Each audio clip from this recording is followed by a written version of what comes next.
Hello दोस्तों, मैं सौरभ राजपूत आपका फार्मा ग्रोथ ट्रेनर स्वागत करता हूं आपका इस इंटरेस्टिंग एंड इंफॉर्मेटिव वीडियो में। जी हां दोस्तों, आज का वीडियो हर एक फार्मा एंटरप्रेन्योर, हर एक फार्मा मैनेजर के लिए गेम चेंजर साबित होने वाला है, क्योंकि आज हम इस वीडियो में बात करेंगे how to build a strong pharma sales team. क्योंकि देखिए दोस्तों, टीम बिल्डिंग में ना एक आर्ट है और हम सब लोग जानते हैं कि यदि हमें अपनी कंपनी को सक्सेसफुल बनाना है, यदि हम लोगों को अपने as a manager, as a company target पूरा करना है, तो हमारे लिए एक अच्छी टीम का होना कितना जरूरी है।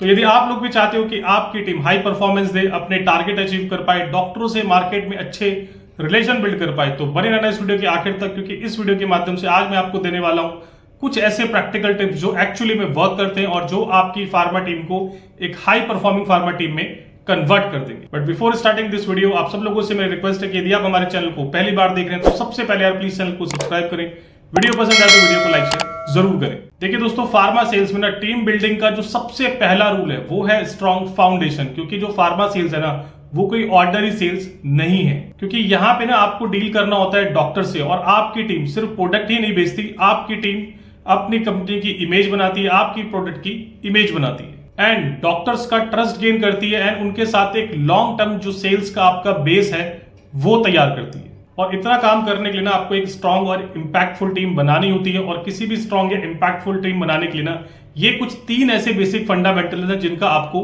जरूर ध्यान रखना है। उसमें सबसे पहला पॉइंट है राइट पीपल सिलेक्शन। देखिए दोस्तों, यदि हम बात करें पहले पॉइंट की, राइट पीपल सिलेक्शन की ना, तो यहाँ पे बहुत सारे जो एंटरप्रेन्योर या मैनेजर होते हैं वो बहुत ज्यादा कंफ्यूज रहते हैं कि सर किस तरीके से हम लोग एक फ्रेशर कैंडिडेट या एक्सपीरियंस कैंडिडेट को इवेल्युएट करें, क्या वो ऐसे पैरामीटर हैं जिन पे उसको हम लोग चेक करें, किस तरीके से हम लोग अपनी कंपनी के लिए सही पीपल का सिलेक्शन कर सकते हैं। और देखिए दोस्तों, एक सही हायरिंग करने का इसलिए भी जरूरी हो जाता है ना कि यदि आप लोग किसी गलत व्यक्ति को सिलेक्ट कर लेते हैं ना अपनी टीम पे, तो उसका ना एक लॉन्ग टर्म इम्पैक्ट पड़ता है। सेल्स ग्रोथ आना, टारगेट अचीव करना तो दूर की बात है, आपका जो टाइम है, एफर्ट है और जो कंपनी की इमेज है वो सब कितनी स्टेक पे होती है। इसलिए दोस्तों ना सबसे पहले हमें इस हायरिंग के कॉन्सेप्ट को समझना बहुत जरूरी है। इसलिए दोस्तों, अपनी टीम में ना हायरिंग करते समय ये कुछ ऐसे बेसिक कॉन्सेप्ट है जिनका आपको जरूर ध्यान रखना चाहिए। कि सबसे पहले आपको जो मेडिकल बैकग्राउंड वाले लोग हैं ना, like D pharma, B pharma या जिन लोगों ने बीएससी किया हुआ है, उन लोगों को अपनी कंपनी में प्रेफरेंस दें, क्योंकि इन लोगों के जो बेसिक कॉन्सेप्ट होते हैं ना ह्यूमन एनाटॉमी एंड फिजियोलॉजी को लेके, वो बहुत क्लियर होते हैं। और ये जो लोग होते हैं ना, ये मेडिकल टर्मिनोलॉजी और जो मेडिकल साइंटिफिक टर्म्स होती हैं उनको सही तरीके से प्रोनाउंस कर पाते हैं। और ये लोग ना आपके प्रोडक्ट का कॉन्सेप्ट अच्छे से समझ के उसको सही तरीके से, इफेक्टिव तरीके से डॉक्टर के चैम्बर में डिलीवर कर पाते हैं। तो सबसे पहला पॉइंट आपने हायरिंग करते समय यही ध्यान रखना है कि जिसको भी आप हायर कर रहे हैं ना, उसका जो एजुकेशनल बैकग्राउंड है, साइंस बैकग्राउंड वालों को प्रेफरेंस दें। इसके अलावा यदि उस कैंडिडेट का कुछ पहला अपना एक्सपीरियंस है, कुछ प्रायर एक्सपीरियंस है, तो उन लोगों को अपनी कंपनी में प्रायोरिटी दें। और पर्टिकुलरली जब आप कोई एक नया हेडक्वार्टर शुरू कर रहे हो, एक नया एरिया लॉन्च कर रहे हो जहां पे आपको बहुत ज्यादा लोग नहीं जानते या आप खुद बहुत नए हो, तो ऐसे केस में तो उस एरिया के लिए पर्टिकुलरली सिर्फ और सिर्फ एक्सपीरियंस कैंडिडेट को ही प्रेफरेंस दे। हायरिंग करते समय ना पर्सन के एटीट्यूड को भी जरूर चेक करें, क्योंकि कई बार हम क्या करते हैं, पर्सन के ना एजुकेशनल बैकग्राउंड और उसके प्रायर एक्सपीरियंस के बेस पे हम उसको हायर कर लेते हैं, लेकिन जितना जरूरी उसका प्रायर एक्सपीरियंस और क्वालिफिकेशन है ना, उससे ज्यादा इंपॉर्टेंट है उस पर्सन का माइंडसेट क्या है, उस पर्सन की कैपेबिलिटीज क्या है, उस पर्सन का टूवर्ड वर्किंग एटीट्यूड क्या है। नंबर सेकंड पॉइंट का जो आपने ध्यान रखना ना हायरिंग करते समय, वो है पर्सन के ना जो ये सॉफ्ट स्किल्स हैं, इनका आपको जरूर इवेल्युएट करना है। सॉफ्ट स्किल्स में जैसे कम्युनिकेशन स्किल, प्रेजेंटेशन स्किल्स, इसके अलावा उसके पेशेंस स्किल्स वो किस तरीके के हैं। और कम्युनिकेशन स्किल्स चेक करते समय ना आपको ये भी ध्यान रखना है कि आप उस पर्सन को कौन से एरिया के लिए हायर कर रहे हैं, क्योंकि कई बार मैंने ऐसा देखा है कि कुछ पर्टिकुलरली एरिया ऐसे होते हैं ना जहां पे उस पर्सन की लोकल लैंग्वेज का ना बड़ा एक इंपॉर्टेंट फैक्टर होता है कि जिस एरिया के लिए आप उस पर्सन को रख रहे हो, उस एरिया में बोले जाने वाली जो एक लोकल लैंग्वेज है, क्या उस पर्सन को ठीक तरीके से आती है, नहीं आती, क्योंकि ना इसका एक बहुत मेजर इंपैक्ट पड़ता है। पर्टिकुलरली मैं इसको अपना आपको पर्सनल एग्जांपल देके बताता हूँ कि जब मैं बिहार में काम करता था ना, तो बिहार में जो मेरा मेडिकल रैप था, पर्टिकुलरली जो जीपी लेवल और नॉट ओनली जीपी, कई बार कंसल्टेंट लेवल पे भी ना वो जो मेडिकल रैप था वो अपनी बिहारी लोकल लैंग्वेज में डॉक्टर से बात करता था और डॉक्टर उससे अपने आप को ज्यादा कनेक्टेड फील करते थे। तो देखिए दोस्तों, ये जो लोकल लैंग्वेज वाला फैक्टर है ना, ये वाकई में बहुत काम करता है। इसको आप लोग कम्युनिकेशन स्किल्स में जरूर चेक करें। उसके बाद पर्सन के ना टेक्निकल स्किल्स, लाइक उसको माइक्रोसॉफ्ट एक्सेल, माइक्रोसॉफ्ट पीपीटी, आज के समय में सोशल मीडिया, ये सब चीजें तो एटलीस्ट उसको चलानी अच्छे से आती है। क्योंकि आज के समय में आप देख ही रहे हैं, E detailing, CRM reporting, software reporting, app reporting, इस तरह की चीजें मार्केट में चल रही है। तो ऐसे में ना आपके पास टीम में वो मेंबर होने चाहिए जिनको इसकी थोड़ी बहुत नॉलेज जरूर हो। तीसरी चीज जो आपने हायरिंग करते समय जरूर चेक करनी है टीम मेंबर्स में, वो है उनके पेशेंस लेवल। क्योंकि आज के समय में जो ये जेन जी जनरेशन है ना, इन लोगों के पास पेशेंस बिल्कुल नहीं है। और आप और हम लोग सब अच्छे से जानते हैं कि जब भी हम किसी डॉक्टर से मिलने जाते हैं तो कितनी बार हमें उसकी एक कॉल के लिए कितनी कितनी देर तक वेट करना होता है। सेम वे विद डिस्ट्रीब्यूटर, उसके ऑर्डर लेने के लिए हमें कितनी बार घंटों तक वेट करना होता है। तो आपकी टीम के अंदर पेशेंस का होना भी बहुत जरूरी है। अगर आपकी टीम के अंदर पेशेंस नहीं है तो वो ठीक तरीके से काम मार्केट में नहीं कर पाएंगे। इसके अलावा आप जरूर चेक करें कि उस पर्सन का टेरिटरी नॉलेज, इसके अलावा उसका ट्रेवलिंग विलिंगनेस वो कितना है। तो अभी तक आपको हायरिंग का पैरामीटर, हायरिंग का कॉन्सेप्ट तो समझ में आ गया होगा, लेकिन अब सबसे इंपॉर्टेंट सवाल आता है कि बॉस इंटरव्यू के दौरान इन सब चीजों को हम लोग किस तरीके से चेक करें। तो देखिए दोस्तों, इसका ना बहुत सीधा सा जवाब है, रोल प्ले इंटरव्यू आप ऑर्गेनाइज करो, doctor medical rap scenario create करो। जो आपके पास पर्सन हायरिंग के लिए आया उसको अलग अलग सिचुएशन दो और उसको फिर ऑब्जर्व करो कि वो उन सिचुएशन में किस तरीके से परफॉर्म करता है, उन सिचुएशंस को वो किस तरीके से हैंडल कर पाता है। तो देखिए दोस्तों, ये सब पार्ट ना आपको हायरिंग करते समय जरूर ध्यान रखना चाहिए यदि आप एक इंपैक्टफुल और स्ट्रॉन्ग टीम बनाना चाहते हो।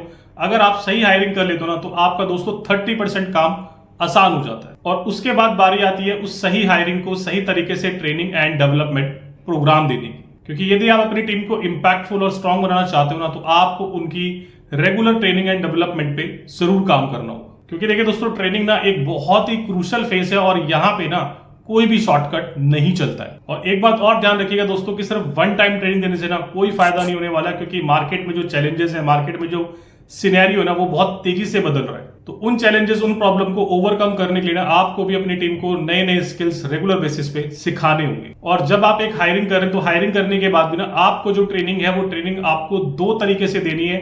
Number 1 is in house training and number 2 is on field training. और इन हाउस ट्रेनिंग जब आप अपने एम्प्लॉयज को देना, तो सबसे पहले आपको अपने एम्प्लॉयज को बताना है अपनी कंपनी के प्रोफाइल के बारे में, कंपनी की हिस्ट्री के बारे में, कि ये कंपनी कहाँ की बेस्ड है, इसका हेडक्वार्टर क्या है, कंपनी के फाउंडर्स कौन है, कंपनी की अभी तक क्या अचीवमेंट रही है। इसके अलावा कंपनी का मिशन क्या है, कंपनी का विजन क्या है, कंपनी का सुपरलेटिव क्या है। और देखिए दोस्तों, जब भी आप अपना ट्रेनिंग प्रोग्राम शुरू करें ना, तो हमेशा कंपनी प्रोफाइल से शुरू करें, क्योंकि इसकी ना दो मेजर इंपॉर्टेंस होती है। तो देखिए दोस्तों, इसका सबसे पहले बेनिफिट ये होता है ना कि जब आप अपने एम्प्लॉय को कंपनी का बैकग्राउंड क्लियर करते हो ना, तो एम्प्लॉय के मन में एक कॉन्फिडेंस आता है, उसको एक क्लैरिटी आती है कि हाँ, मैं एक अच्छी कंपनी के साथ जुड़ के काम कर रहा हूँ और ये कंपनी अभी तक इतने पेस पे ग्रो कर रही है और इस कंपनी का मिशन विजन ये है।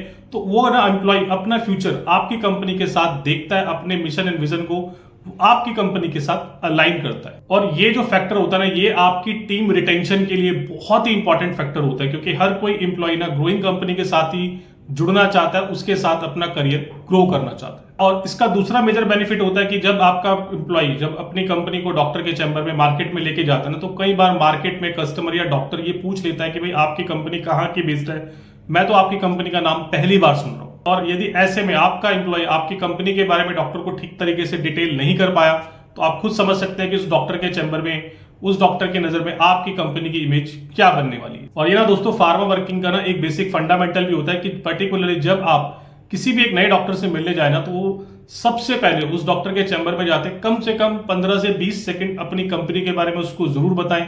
उसको ये जरूर बताएं कि आपकी कंपनी कहाँ की है, कहाँ बेस्ड है, क्या क्या अचीवमेंट इसकी रही है। डॉक्टर आपसे पूछे या ना पूछे, लेकिन आपको पहली कॉल पे डॉक्टर को कंपनी के बारे में जरूर बताना है। कंपनी इंट्रोडक्शन के बाद इन हाउस ट्रेनिंग में आपको अपने एम्प्लॉय को अब बताना है इन डेप्थ प्रोडक्ट नॉलेज, कि आपके प्रोडक्ट के अंदर क्या सॉल्ट है, वो सॉल्ट किस तरीके से काम करता है, आपके प्रोडक्ट का मोड ऑफ एक्शन क्या है, आपके प्रोडक्ट के कंपटीटर क्या है, और आपका प्रोडक्ट जो मार्केट में कंपटीटर ब्रांड है उनसे किस तरीके से बेटर है, क्या उसके यूएसपी है, क्या उसके फीचर्स है। तो ये सारी नॉलेज आपको अपने एम्प्लॉय को अपने प्रोडक्ट के बारे में जरूर देनी है। इसके अलावा प्रोडक्ट का एमआरपी क्या है, नेट रेट क्या है, स्कीम क्या है, ताकि आपका एम्प्लॉय डॉक्टर के चैम्बर में मार्केट में आपके प्रोडक्ट को इफेक्टिवली अच्छे से प्रेजेंट कर सके। प्रोडक्ट नॉलेज देने के बाद आपको इन हाउस ट्रेनिंग में अपने एम्प्लॉयज को अब देने हैं सेलिंग स्किल्स की। सबसे पहले की आरसीपीए किस तरीके से किया जाता है, आरसीपीए की इंपॉर्टेंस क्या है, देन डॉक्टर को किस तरीके से अपने कम्युनिकेशन में एंगेज किया जाता है, किस तरीके से टू वे कम्युनिकेशन किया जाता है, किस तरीके से अपनी मार्केटिंग स्ट्रेटेजीज को, अपने प्रोडक्ट की स्ट्रेटेजी को डॉक्टर के माइंड में अच्छे से रजिस्टर किया जाता है। ये प्री कॉल प्लानिंग क्या होती है, पोस्ट कॉल प्लानिंग क्या होती है, ये सब चीजें आपको बेसिक ना अपने एम्प्लॉयज को इन हाउस ट्रेनिंग में जरूर सिखानी है। इसके अलावा आपको इन हाउस ट्रेनिंग में अपने एम्प्लॉय को सिखाना है कि किस तरीके से हमारी कंपनी में रिपोर्टिंग की जाती है, क्या डॉक्टर लिस्ट का कल्चर है, क्या विजिट फ्रीक्वेंसी है, कौन से हमारे कस्टमर सुपर कोर, इस तरह जो भी आपने कैटेगरी बनाई है, है ना, हमें उस पर किस तरीके से फोकस करना है। और जब आप ये सारी चीजें अपने एम्प्लॉय को इन हाउस ट्रेनिंग में सिखा दें तो अब बारी आती है ऑन फील्ड ट्रेनिंग की, कि जो भी अभी तक आपने इन हाउस ट्रेनिंग में सीखा है, ऑफिस में बैठ के सीखा है, उसको रियल वर्ल्ड से किस तरीके से आपको कनेक्ट करना है। इसलिए दोस्तों आपने क्या करना है, आपने ये गलती नहीं करनी कि अपने एम्प्लॉय को इन हाउस ट्रेनिंग देके उसको डे 1 से इंडिपेंडेंटली मार्केट में भेज देना है।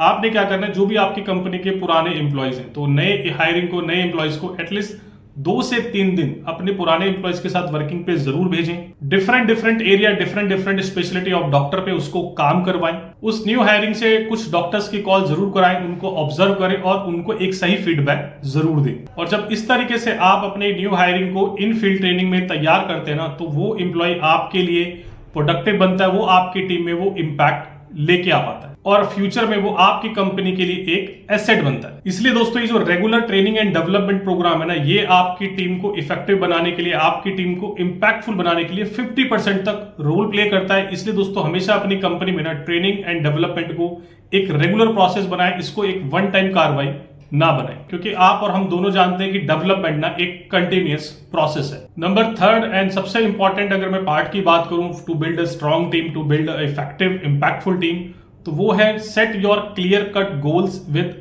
रिवॉर्ड्स। क्योंकि देखिए दोस्तों सबसे पहले ना आपकी टीम में हर एक एम्प्लॉय को, हर एक पर्सन को ये पता होना चाहिए कि उसको एग्जैक्टली टीम में क्या करना है, आपकी कंपनी की एज ए मैनेजर और एज ए ऑनर उनसे क्या एक्सपेक्टेशन है और उनकी सक्सेस का मेजरमेंट कैसे होगा, कौन कौन से वो पैरामीटर है जहां पे आप अपनी टीम को इवेल्युएट करने वाले। और ये सारे पॉइंट्स भी आपको ना उनको सिर्फ वर्बली नहीं बताने चाहिए, ये ना एक पूरा स्ट्रक्चर्ड प्रोसेस होना चाहिए। सब चीजें ये डॉक्यूमेंटेड होनी चाहिए। एक आप फॉर्मेट बना सकते हो, आप एक फाइल टाइप बना सकते हो और उनको ये सब चीजें रिटर्न में दीजिए कि आप उनका क्या रोल है, उनके क्या टारगेट है, क्या उनके इंपॉर्टेंट केपीआईज हैं, क्या विजिट फ्रीक्वेंसी आप उनसे एक्सपेक्ट कर रहे हो, और वो सारे पॉइंट्स डॉक्यूमेंटेड या रिटर्न होने चाहिए जहां पे आप उनको इवेल्युएट करोगे। और ये जो उनका एनालिसिस है ना, ये पर्टिकुलरली मंथली बेसिस पे तो जरूर होना चाहिए। आपको अपनी कंपनी में ना एक अकाउंटेबिलिटी कल्चर को डेवलप करना होगा। डे 1 से ही आपको अपने न्यू एम्प्लॉय को अकाउंटेबल बनाना होगा, उनकी रिस्पॉन्सिबिलिटी आपको सेट करनी होगी और डे 1 से उनको कुछ ना कुछ टारगेट जरूर देने। और टारगेट सिर्फ प्रोडक्ट वाइज या आपको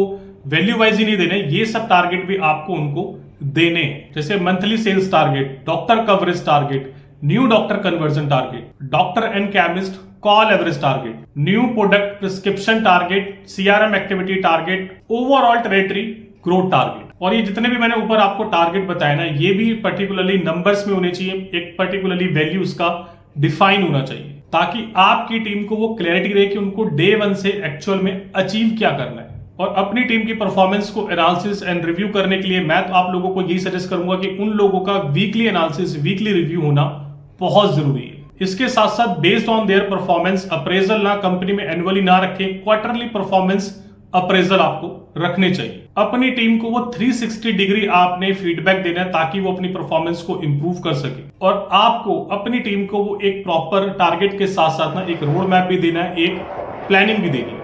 और देखिए दोस्तों, इतना कुछ करने के बाद भी यदि लगता है कि आपकी टीम अंडर परफॉर्म कर रही है, आपकी team as per expectation perform नहीं कर रही है, तो सबसे पहले ना आपको अपने एम्प्लॉय को क्रिटिसाइज नहीं करना है, अपनी टीम को क्रिटिसाइज नहीं करना है। आपको आइडेंटिफाई करना है कि वो रूट कॉज क्या है कि जिसकी वजह से मेरी टीम परफॉर्म नहीं कर पा रही है। तो सबसे पहले आपको उस प्रॉब्लम को आइडेंटिफाई करना है और जो भी आपकी टीम मेंबर या जो भी आपके एम्प्लॉय स्ट्रगल कर रहे हैं उनको आपको देना है एक्स्ट्रा सपोर्ट। उन एम्प्लॉय को स्पेसिफिक ट्रेनिंग दो, उनको अपनी पर्सनल मेंटरशिप दो। और यदि आपको लगता है कि हाँ अभी उनको एक एग्जाम्पल सेट करने की जरूरत है फील्ड में जाके, तो खुद से जाके फील्ड में जाके उनके सामने एक एग्जाम्पल सेट करो, लीड बाय एग्जाम्पल लीडरशिप पेश करो। और इतना सब कुछ करने के बाद अपने एम्प्लॉय को एक क्लियर कट टाइमलाइन दो उसको इंप्रूव करने के लिए। और ये सब करने के बाद भी ना अपनी टीम को मोटिवेट रखने के लिए, अपनी टीम को लंबे समय तक रिटेन करने के लिए, उनको इफेक्टिव बनाने के लिए ना don't forget to recognize and provide them rewards. कि आपकी टीम के मेंबर में ना कोई अगर किसी ने छोटे से छोटा भी अच्छा काम किया ना, तो उसको सबसे पहले तो रिकॉग्नाइज करो